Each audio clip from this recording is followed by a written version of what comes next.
kita mengamalkan ini, kita langsung dewasa, Pak. Langsung dewasa kita, Bu. Karena ini misi tertua dalam perjalanan risalah kenabian. Apa misi tertua? Mukhlisin. Membuat orang menjadi tulus. Ikhlas.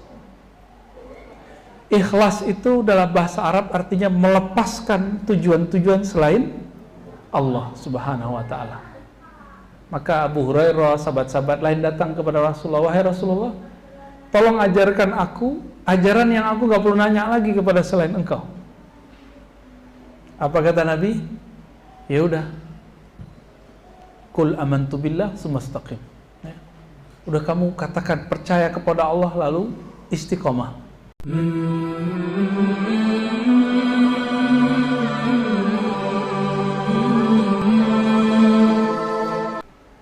Nggak minta pahala lagi, nggak minta simulasi lagi. Datang kepada Rasulullah betul-betul karena dia mengenal Rasulullah itu adalah kekasih Allah. Bapak, Ibu, saudara, saudari, sahabat, ikhwan, akhwat fillah, hidup ini pendek. Coba lihat anak kita, adik kita masih kecil, ya nanti dia gede. Bapak dulu pernah kecil nggak, Pak? Serius? Jangan-jangan jatuh dari langit udah begini nih. Ya, ibu yang udah di atas umur 40 dulu pernah kecil nggak? Sekarang masih ngerasa gadis nggak? Jadi rasa itu nggak berubah, padahal wajah sudah berubah. Benar, Pak, ya? Gigi sudah mulai rontok, ya? Ketarik sama bumi. Emang begitu. Ini pernah gede? Gimana kebalik ya? Pernah kecil nggak? Ente pernah kecil nggak? Kecil terus. Dia mau kecil terus. Mau dibelai terus. Nggak mungkin. Jadi kita itu memandang yang lalu itu sekejap selesai. Begitulah dunia, lahzah. Sampai ada lagu nasyidnya orang Mesir, ya, lahzah. Ya. Betul-betul sekejap saja. Maka corona ini nanti akan terasa sekejap juga. Sebentar sekali. Maka jangan serius-serius amat hidup di dunia, gitu, ya. Jangan terlalu hidup susah, biasa aja, ya. Masuk pergerakan ini jangan terlalu serius. Kita serius itu bertuhan kepada Allah, baru serius. Kalau urusan dunia nggak usah serius. Dunia bahasa Arab artinya rendah. Ada murid imam pengarang hikam datang ke gurunya, Imam Ibnu Athaillah, pengarang hikam ini, mengeluhkan, kok kalau berdakwah begini ya, ada aja halangannya. Di majelis, di mana, sama. Sampai hari ini itu terjadi, cuma beda fisik aja, orang-orangnya beda, tapi kejadiannya sama. Ada orang yang berdakwah pengen fulus, ada yang cari mampus, pengen mati syahid maksudnya. Ada yang karena hal-hal, dan itu ada terus. Ada yang karena ingin dapat sesuatu, dari dulu ada. Maka misi kenabian yang paling tua itu adalah wama umiru illa liya'budullaha mukhlishina lahuddin hunafa. Terus baru ibadat. Jadi misi pertama itu urusan kolbu. Tidaklah mereka, orang-orang terdahulu ahli kitab, diperintahkan kecuali satu hal yang paling inti di dalam kolbu. Apa itu? Mukhlishina lahuddin. Mereka tulus. Nah, saya mau tanya nih, yang di depan saya ini tulus gak nih? Tulus nggak ke sini? Nggak enakan nama Bunda Tina. Kalau untuk makan siang mah nggak mungkin lah ya, terlalu rendah begitu. Tulus nggak? Jadi kalau kita mengamalkan ini, kita langsung dewasa, Pak. Langsung dewasa kita, Bu. Karena ini misi tertua dalam perjalanan risalah kenabian. Apa misi tertua? mukhlisin, membuat orang menjadi tulus, ikhlas. Ikhlas itu dalam bahasa Arab artinya melepaskan tujuan-tujuan selain Allah Subhanahu wa ta'ala. Maka Abu Hurairah, sahabat-sahabat lain datang kepada Rasulullah, "Wahai Rasulullah, tolong ajarkan aku ajaran yang aku gak perlu nanya lagi kepada selain engkau." Apa kata Nabi? Ya udah, Qul amantu billah sumastaqim. Ya. Udah kamu katakan percaya kepada Allah lalu istiqomah. Percaya di mana? Di dengkul, di kopiah, enggak kan? Di jilbab, di cadar, di jenggot, enggak ya? Percaya di mana? Maka bisa saja orang yang berjilbab hari ini besok enggak berjilbab, karena iman bukan di jilbab. Bener. Saya punya teman saya dulu bercadar, sekarang buka jilbab, ada. Apalagi yang dulu berhijab di sekolah, sekarang nggak berhijab, banyak. Kenapa? Dulu dia berhijab karena takut kepada guru, bukan karena takut kepada Tuhannya guru dan Tuhannya dia. Maka tugas kita, dan itu tugas para nabi sebelumnya, menjadi mukhlisina lahuddin, menjadi orang yang tulus. Maka saya tanya, datang Kunais Nusaibah, tulus nggak? Tulus ya. Allahumma ja'alna minal mukhlisin. Ya Allah, jadikan kami orang yang berusaha tulus. Amin ya rabbal alamin.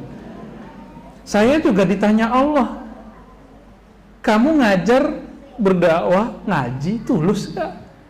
Cari fulus, cari syuhrah, popularitas, itu berkecamuk dalam diri kita. Kalau kita nggak punya guru yang membimbing, nggak punya komunitas yang baik, kacau.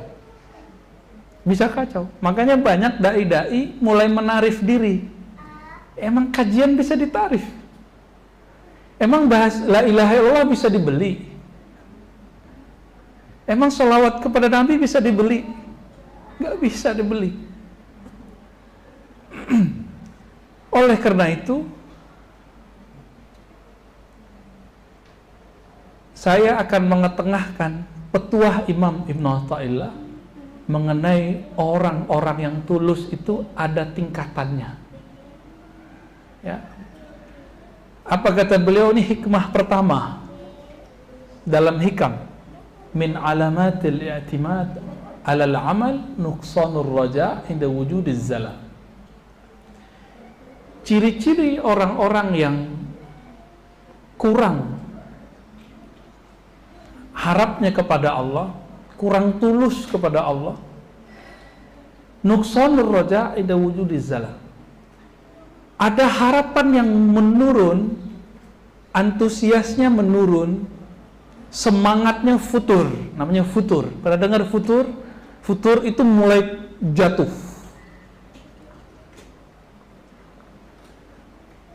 Inda wujudiz zalal. Ketika terjadi zalal. Apa arti zalal? Zalal ini bisa diartikan zillah, tergelincir, terjebak maksiat, keliru. Yang kedua, zalal ini bisa diartikan gesekan-gesekan. Kita nih kalau di dunia dakwah, itu gesekan itu nggak pernah berhenti. Karena dakwah itu politik ilahiyah, maka setan masuk. Kalau politik di luar kan cuma politik sia-sia, politik duniawi. Di sini juga main. Dalam dunia dakwah itu ada dia juga. Dan perlu diingat, setan tidak pernah ngomong kasar. Setan itu ngomongnya halus. Dulu waktu setan itu, iblis namanya, nama gelarnya, nama kecilnya Azazil. Pangkatnya Haris, penjaga surga. Dan dia merangkap Khazinul Jannah, yang memegang perbendaharaan surga, kunci-kunci surga dia yang pegang. Itu si Azazil datang kepada Sayyidina Adam seperti orang tua. Kita kalau ada orang tua respect nggak? Udah aki-aki, atu-atu ya, itu pakai tongkat, ngomong, wahai Adam, kira-kira gitu, ya, kayak orang lagi ngasih wejangan, nasihat, dan dia orang sepuh. Kira-kira gimana kalau orang tua? Kita dengerin nggak? Kita dengerin.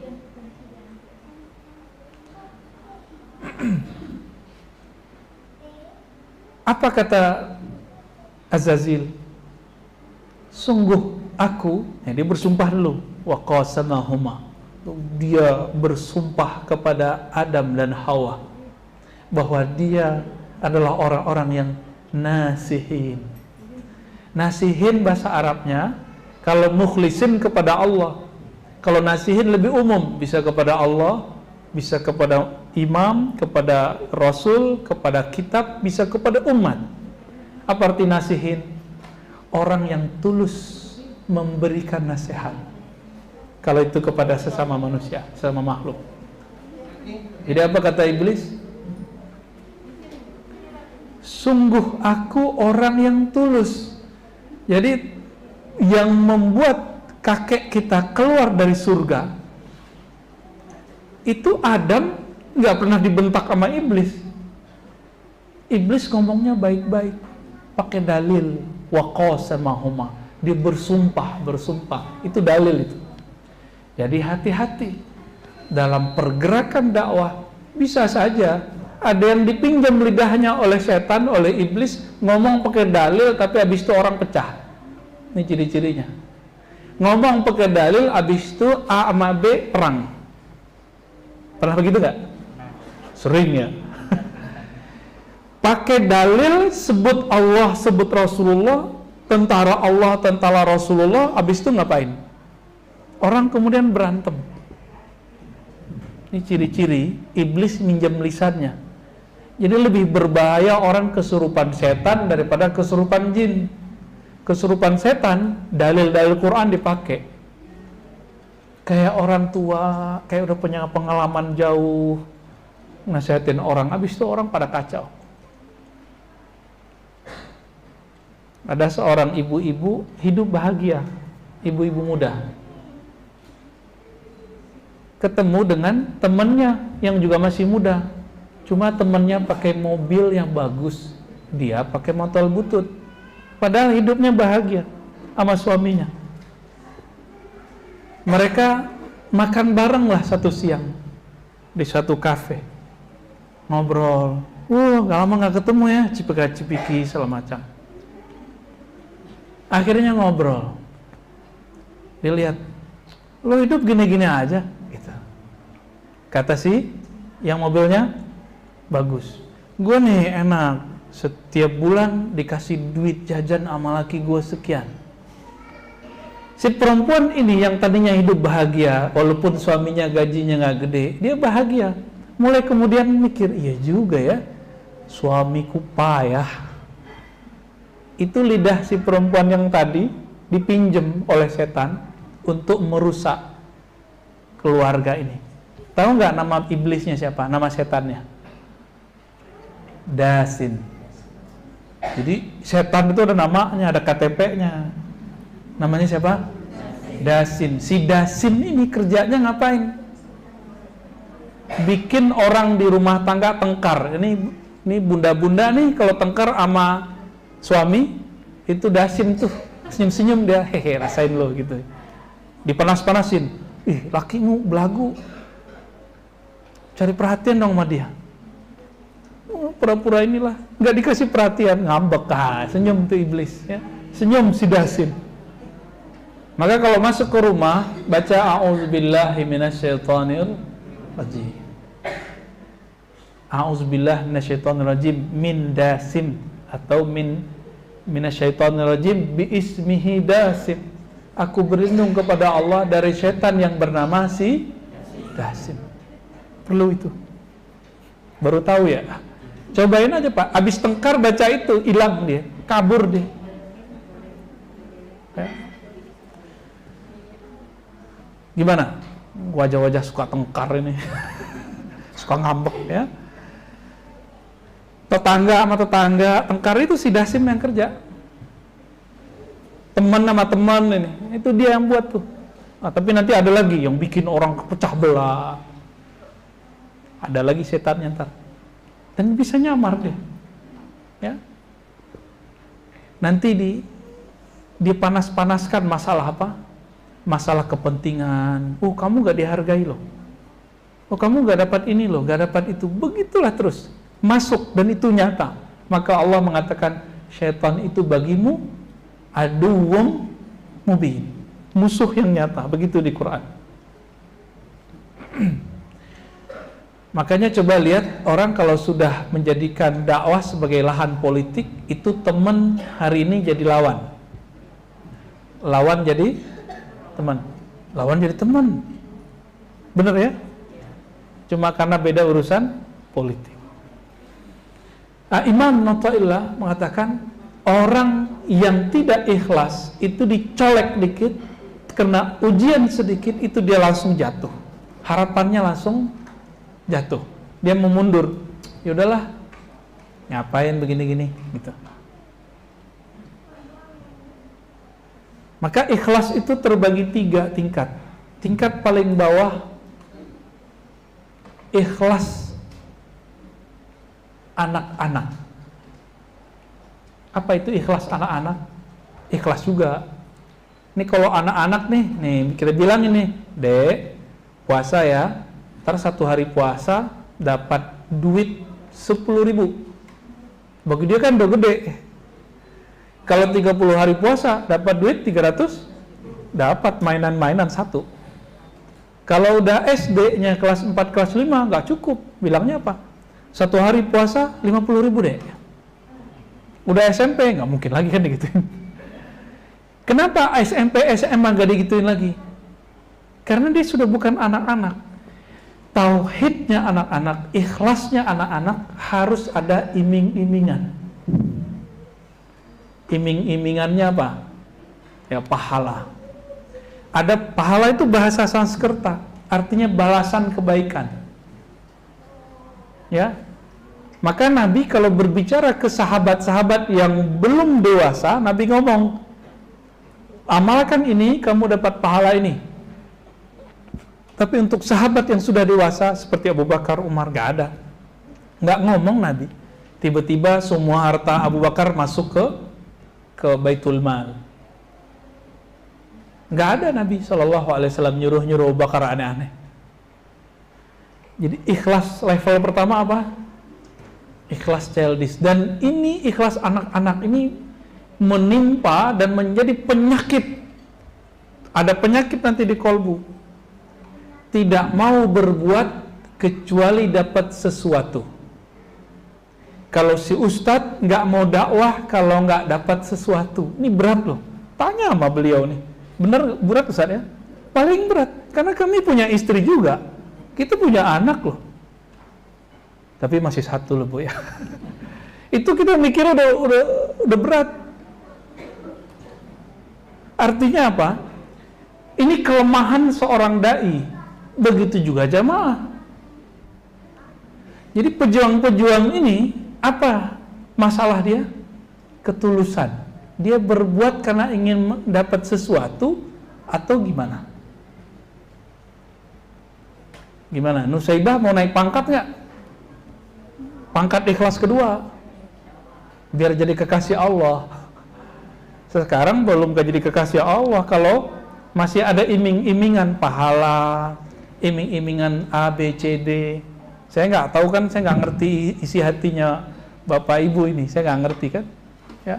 Kecuali Allah bukakan sesaat, nah itu bisa aja. Kelihatan, tapi kan nggak selalu, ya, nggak selalu dibukain. Ketulusan itu kelihatan dari sorot mata. Terlihat kalau laki-laki paling gampang karena nggak pakai cadar kan. Nggak pakai, kalau antum pakai masker, tinggal matanya dilihat. Itu bisa dilihat, Pak. Orang-orang ahli psikolog itu ngelihat tatapan mata sudah paham. Hati-hati ya, hati-hati mana? Enggak, saya yang hati-hati sama antum. Anak kecil itu polos, lihat polosnya, anak kecil polos. Sekali dikasih iming-imingan dia semangat. Tapi anak kecil itu kalau sudah menjadi dewasa, nih antum nih udah gede nih, pengen balik jadi anak kecil nggak? Ini pengen dia, atau doang yang pengen balik kecil nggak Pak? Tuh nggak mau. Padahal cakepan lucuan waktu kecil loh Pak. Sekarang udah ubanan ya kan, gigi udah jatuh-jatuh. Antum kayaknya lucu banget waktu kecil Ustaz. Kenapa kita nggak mau balik menjadi anak kecil? Karena kita tahu kualitas keikhlasan anak kecil itu cetek kecil. Masa bahagia anak kecil cuma mainannya mobil. Kalau sekarang Bapak mainannya mobil beneran Pak ya. Kalau dulu anak kecil mobil-mobilan, bener ya? Masih senang main mobilan kayaknya nih ya. Nggak punya mobil asli, ada mobil di handphone deh. Gitu orang hari ini. Sampai ke bawah-bawah gitu. Ciri-ciri orang kalau udah ngebet pengen punya mobil belum punya, kebawa mimpi. Kebawa mimpi. Begitu juga orang kalau rindu sama Rasulullah nanti kebawa mimpi. Berarti antum ngeluh, kenapa saya nggak bisa mimpi Rasul ya Ustaz? Ya pelit sih, sholawatnya dikit. Baru mau datang pengajian jika diiming-imingi, mau korban kalau ingin dapat ini dan itu. Gimana mau ketemu Rasulullah? Rasulullah hanya mengunjungi orang-orang yang tulus mencintainya. Sallallahu alaihi wasallam. Ini ikhlas anak-anak nih. Ikhlas anak-anak ini mirip, agak naik dikit sama dengan ikhlas karyawan, pegawai kantoran. Apa ikhlasnya? Kalau tunjangan naik, semangat kerja. Ya kan? Ada lemburan, semangat tuh. Jadi ada mental pegawai cinta dengan kerjaannya, nggak ada lemburan dia tetap kerja. Ada pegawai yang cinta diiming-imingi hasil pekerjaannya, ini yang repot nih, ini yang disebut ikhlasnya ummal, sama dengan anak-anak tadi. Bedanya ini lebih gede. Nah, ikhlas begini bukanlah ikhlas. Ya, ikhlas ini bukanlah ikhlas. Masih di dalam ini ya. Jadi yang nomor pertama ini masih ada tiga. Yang ketiganya ikhlas ingin berharap kebahagiaan di akhirat, ingin pahala. Ini baru mulai bagus. Baru mulai loh ya, ini bukan puncak. Kenapa sholat duha? Pengen rezeki banyak atau pengen bangun istana di surga? Serius, dua-duanya berarti belum tulus. Belum tulus itu. Duha kenapa? Emang ada dalilnya sholat duha supaya rezeki lancar? Coba tunjukin satu aja. Gak ada. Antum dapat dari mana itu? Itu taklim dari siapa? Ada nggak Ustaz? Sholat duha lah kamu rezekimu lancar? Nggak ada. Yang ada istighfar, maka Allah buatkan jalan keluar, dikasih rezeki. Bertakwa, Allah kasih rezeki dari yang tidak terduga. Saya mau tanya, bertakwanya karena pengen dapat rezeki atau kenapa? Biasanya, istighfar, bertakwa bisa bikin rezeki lancar. Yaudah saya istighfar deh. Nah ini istighfarnya turun lagi nih. Jadi level 1 aja ada 3 jenjang. 1 anak-anak, 2 kayak karyawan, yang ketiga ingin pahala. Kita yang mana? Nomor 3, jenjang ketiga sudah cukup. Ingin dapat pahala di sisi Allah. Kalau pahala si Allah namanya surga. Nah ini ikhlas baru bener, ikhlas level pertama. Berarti jenjang kedua bener nggak? Jenjang pertama enggak. Itu ikhlas tertolak. Maka ikhlas yang kedua ini dan yang pertama itu yang paling banyak hari ini. Tahajud supaya sehat. Ya. Apalagi Pak? Sedekah biar dibalas Allah 700 di dunia. Tuh. Tarekat matre. Kapan kita memberi? Karena kita tulus membagikannya. Mau tanya nih ya, di Quran, apa kan? Wa mimma razaqnahum yunfikun. Ciri orang bertakwa. Ini kan kita potong bagian belakangnya.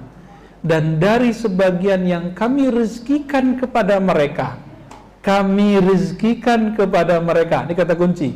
Mereka infakkan. Ini disebut tauhid rizqiyah, bagian dari tauhid dari rububiyah, tapi bukan rububiyah versi yang satu lagi itu ya. Ya. Bahwa yang mengirim rezeki itu adalah Allah. Razaqnahum. Kami yang kirim rezeki buat mereka. Ini bunda-bunda nih, abang-abang ini duduk, ketika rezeki turun mungkin nggak ketukar. Yakin? Kenapa ada orang iri? Berarti dia nggak yakin. Yakin di mulut kan beda dengan di hati. Coba aja ntar.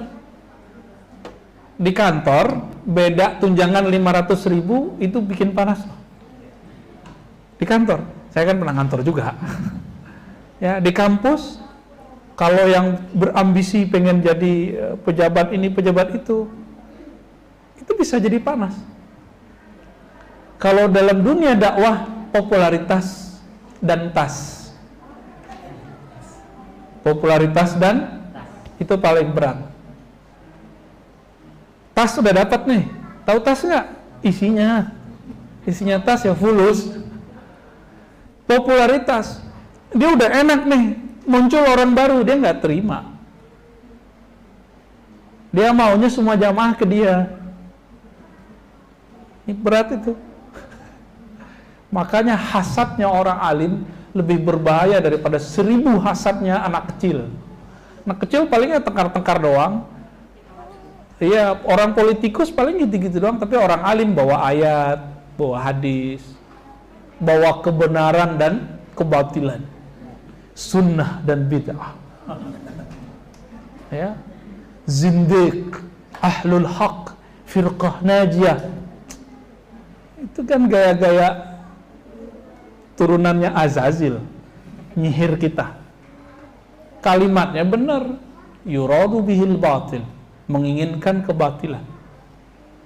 Jadi minimal ikhlasnya yang tangga ketiga, jangan kedua. Kenapa hijrah? Pengen dapat pasangan yang soleh-solehah. Sama, itu mah bau syahwat. Kita semuanya punya syahwat kok. Cuma urusan ini jangan digabung-gabungin ke sono. Syahwat aja. Setan aja. Ya. Hijrah aja. Makanya kalimatnya gimana di hadis pertama di Sahih Bukhari? Siapa yang hijrahnya karena Allah, kepada Allah dan Rasulullah, maka hijrahnya dinilai untuk Allah dan Rasul Allah. Siapa yang hijrahnya karena ingin dunia yang dia peroleh, tas dan popularitas. Yang kedua, jangan diterjemah perempuan, lawan jenis pasangan. Karena Nabi lagi ngomong sama laki-laki. Kalau ngomong perempuan kan maksudnya rajulin. Sama kok. Ujian saya, ujian antum sama beratnya. Mungkin lebih berat kita yang ngomong pakai mic ini. Jadi jangan dikira saya ini aman. Enggak, saya enggak aman. Ini saya paling bahaya. Ya mohon doanya ya. Saya takut kalau mikirin itu tiap hari, saya ketakutan. Kalau bukanlah Allah yang kemudian memberikan ketenangan hati, nggak berani saya pegang mic hari ini. Karena kita punya kelemahan-kelemahan itu. Siapa yang jamin dirinya selamat dalam dirinya bersih? Kan nggak ada. Nggak ada. Saya menganggap diri saya paling kotor. Ya, bersihan ente hatinya. Ya. Saya merasakan itu, teman-teman yang melakukan Allah. Jadi ikhlas yang tangga ketiga minimal kita di situ. Beramal ingin dapat balasannya langsung dari Allah. Itu boleh. Mau naik kelasnya? Kan tadi masih satu kelas, tapi tangganya beda. Tangga kedua, orang beribadah cari sa'adah, kebahagiaan. Kebahagiaan, ketenangan. Ini lumayan. Bahagia itu dari siapa? Dari Allah atau dari selain Allah? Kenapa kita dengar ada orang kaya, orang yang cakep? Korea kan cakep-cakep tuh. Terus tiba-tiba beritanya bunuh diri.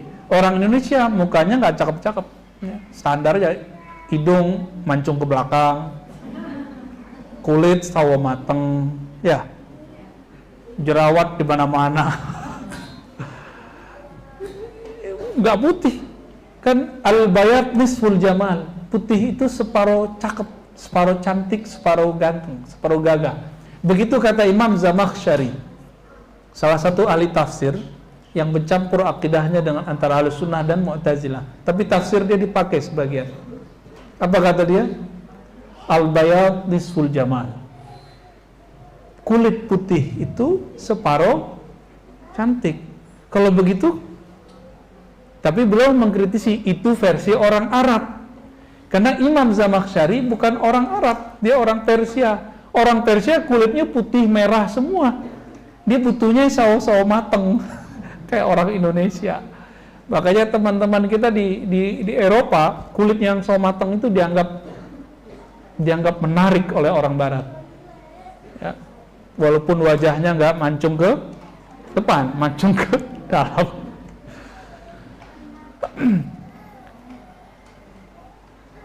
Kembali ke ikhlas. Kalau bahas itu panjang, Pak. Ikhlas yang kedua ini, orang beribadah, orang hijrah, orang mau pengajian, mau cari apa?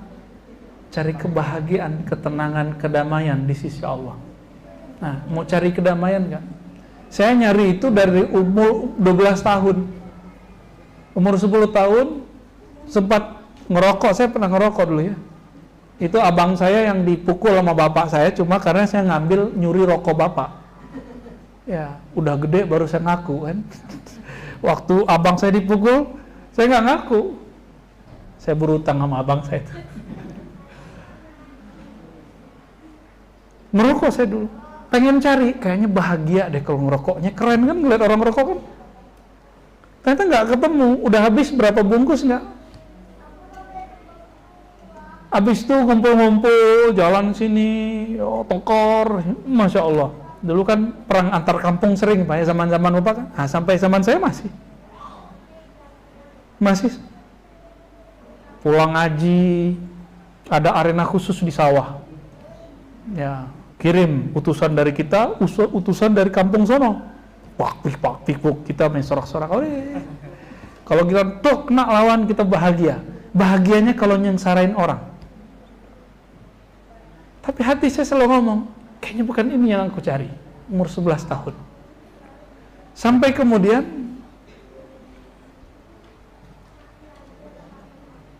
ikut aliran ini, aliran itu. Setiap saya masuk ke kelompok apa aja, pertanyaan saya, kok saya nggak bahagia ya?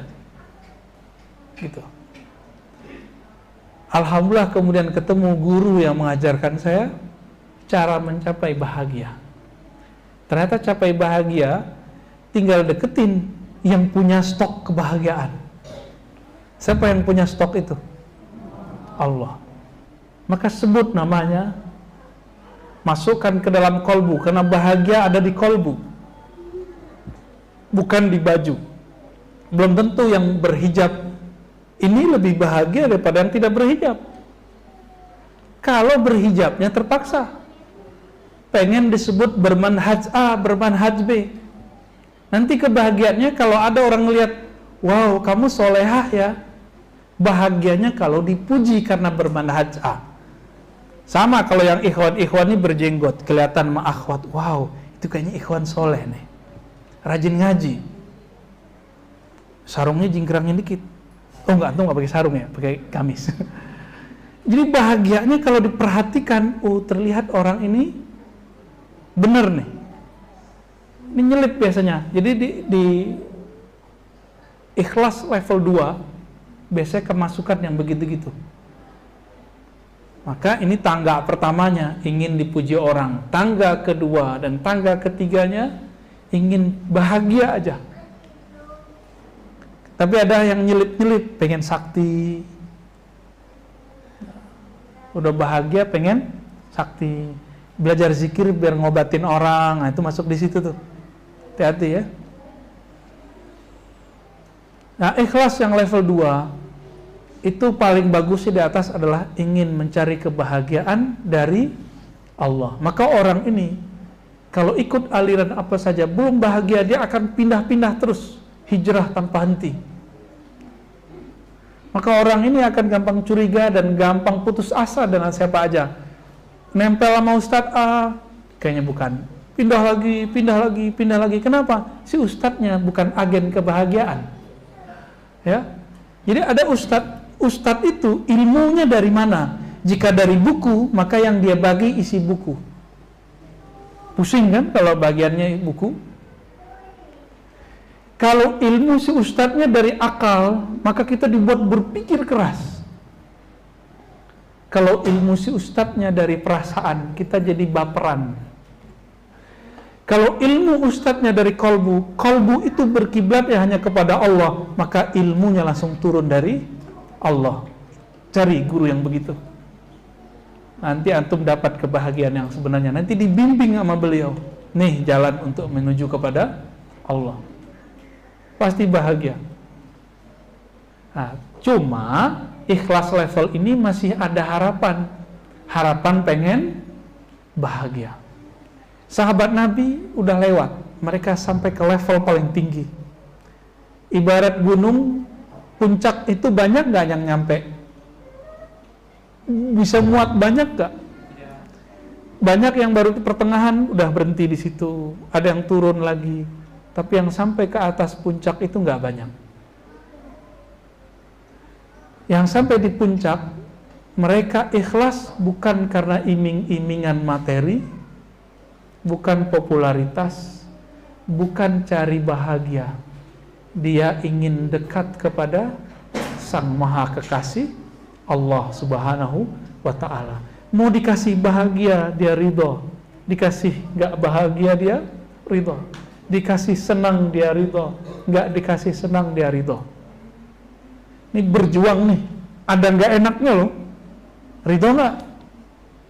Ridho itu artinya apa sih? Terima. Seorang istri ngomong, yang penting sama kamu saya ridho, saya bahagia walaupun hidup susah. Nah, mirip-mirip begitu. Ada yang begitu nggak? Gombal. Saya nggak yakin tuh. Sebelum jadi begitu ngomongnya. Yang penting sama kamu. Bapak dulu digombalin calon istrinya nggak? Nggak ya? Bapak yang ngomong ya? Ya nggak pacaran. Paling waktu mau ngelamar. Kalau cowok-cowok gini ngomongnya. Siap gak hidup susah sama aku? Siapa yang mau hidup susah sama dia kan? Tapi kalau udah cinta dijawab. Dia lupa sama susahnya. Dia bilang iya aja, yang penting kelihatan ada kamu. Orang kalau sudah melihat ada sumber bahagianya, dia lupa kalau dia susah.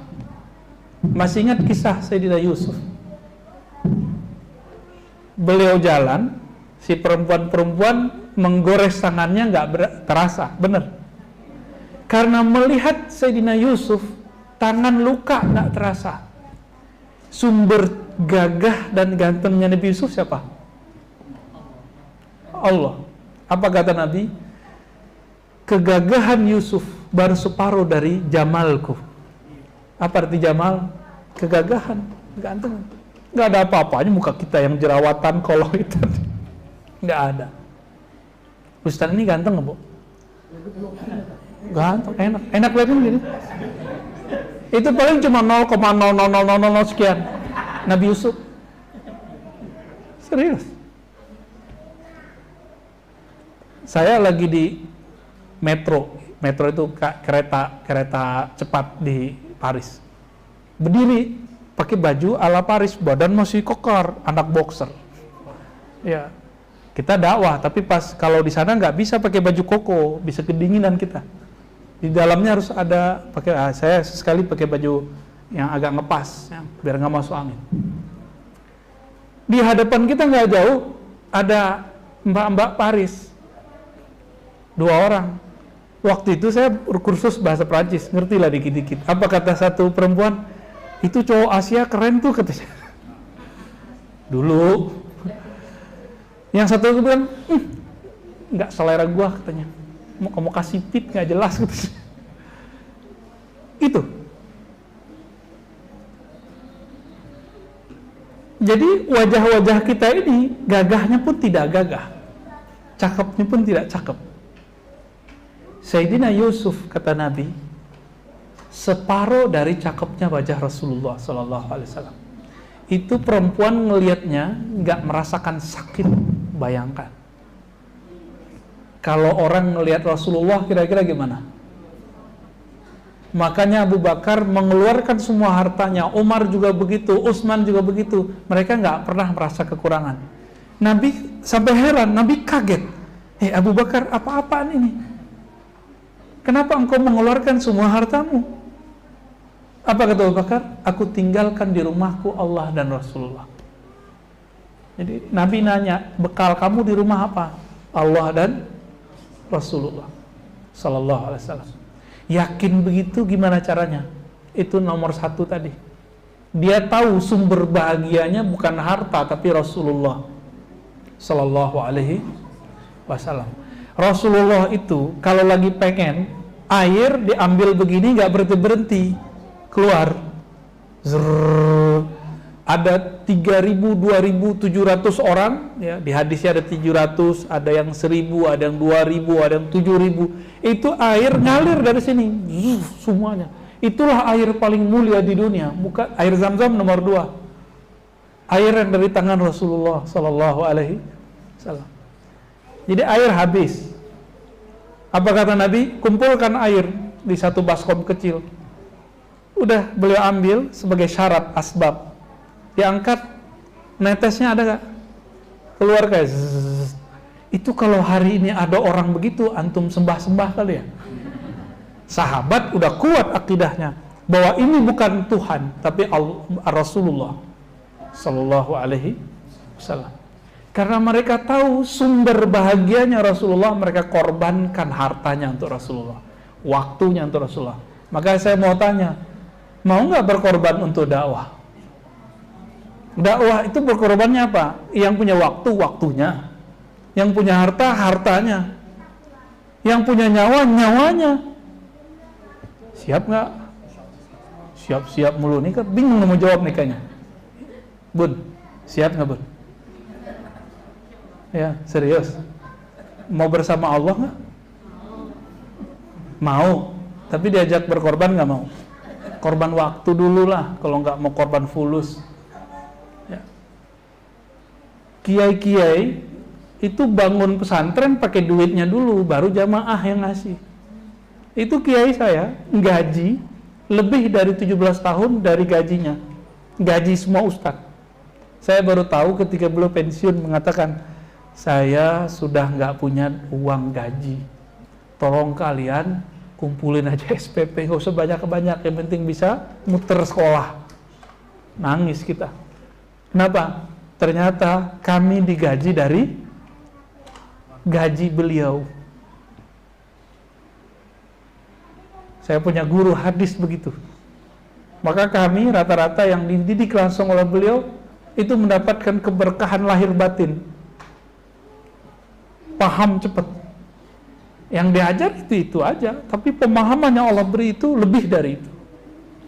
Ini level apa yang atas. Berbuat untuk agama, beribadah untuk Allah, berjuang untuk dakwah, bukan karena iming-imingan pahala saja, bukan karena ingin dapat sesuatu, apalagi cuma pengen dapat nasi sebungkus. Saya nggak mungkin lah Bapak Ibu nih begitu kan, nggak mungkin ya. Terus pengen cari bahagia, ini udah lumayan. Saya pengen cari bahagia Ustaz, tapi kalau mau cari bahagia, ntar kalau nggak bahagia gimana? Masih mau gak menyembah Allah kalau gak bahagia? Kalau nanti dijanjiin sorga, Allah gak kasih sorga, masih nyembah Allah gak?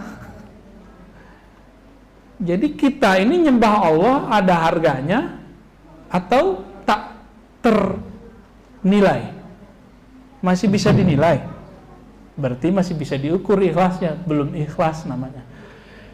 Maka saya mengajak diri saya sendiri, kita semua, ayo naik ikhlasnya itu bukan lagi karena ikhlas anak kecil diiming-imingi, ikhlas orang dewasa mencari bahagia, tapi ikhlasnya para kekasih Allah karena Allah itu sendiri.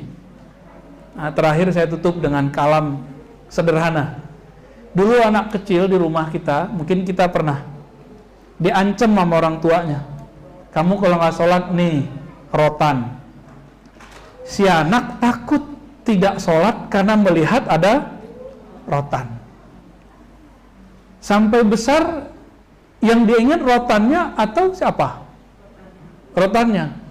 Maka mental-mental rotaniyah inilah yang masuk ke dalam alam bawah sadar kita. Beramal itu karena ditakut-takutin neraka gitu. Kalau masa kecil nerakanya anak kecil kan rotan. Nih, kamu mau ini. Jadi mental kita beragama mental-mental neraka. Hijrahnya hijrah neraka, bukan hijrah surgawi, bukan hijrah ilahi. Sekarang sholat nggak ada lagi kan rotannya, berganti ancaman dari ustadz. Ibu nih kalau nggak beramal termasuk neraka loh, gitu. Nggak pakai jilbab dibakar loh. Mau sampai kapan diancam terus? Coba sekarang mau berjilbab, mau sholat, karena ada yang nyuruh. Yang nyuruh itu yang punya sorga, yang punya neraka. Udah naik belum pahamnya nih? Jadi niatkan, ya Allah, saya ngajar, saya belajar, saya berhijab, saya beribadah, karena saya berharap kepada pemilik sorga, bukan sorganya aja. Karena saya takut kepada pemilik neraka, bukan kepada nerakanya. Faham di situ? Niatkan setiap hari diulang. Itulah makna lillahi ta'ala. Semoga Allah menjadikan kita orang yang ikhlas. Amin ya rabbal alamin.